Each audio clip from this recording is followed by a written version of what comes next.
Hi everybody, and Happy New Year. This is a time when we look ahead to all the possibilities and opportunities of the year to come, when we resolve to better ourselves and to better our relationships with one another. And today I want to talk about one place that Washington should start, a place where we can make a real and powerful difference in the lives of many of our fellow Americans right now. Just a few days after Christmas, more than 1 million of our fellow Americans lost a vital economic lifeline, the temporary insurance that helps folks make ends meet while they look for a job. Republicans in Congress went home for the holidays and let that lifeline expire.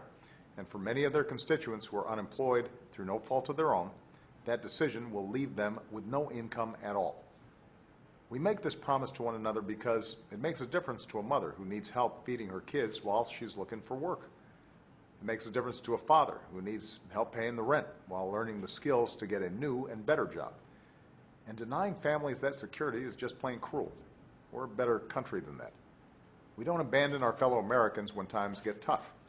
We keep the faith with them until they start that new job. What's more, it actually slows down the economy for all of us. If folks can't pay their bills or buy the basics like food and clothes, local businesses take a hit and hire fewer workers. That's why the Independent Congressional Budget Office says that unless Congress restores this insurance, we'll feel a drag on our economic growth this year. And after our businesses created more than 2 million new jobs last year, that's a self-inflicted wound we don't need. So when Congress comes back to work this week, their first order of business should be making this right. Right now, a bipartisan group in Congress is working on a 3-month extension of unemployment insurance. And if they pass it, I will sign it.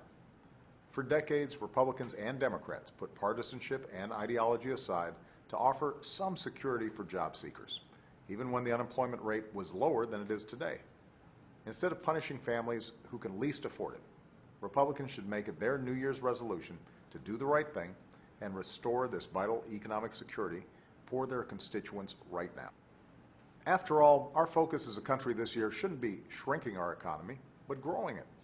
Not narrowing opportunity, but expanding it.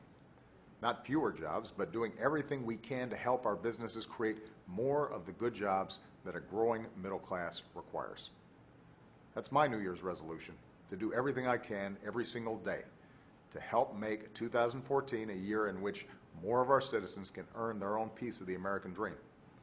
After 5 years of working and sacrificing to recover and rebuild from crisis, we have it within our power right now to move this country forward. It's entirely up to us, and I'm optimistic for the year that lies ahead. Thanks, and have a great weekend.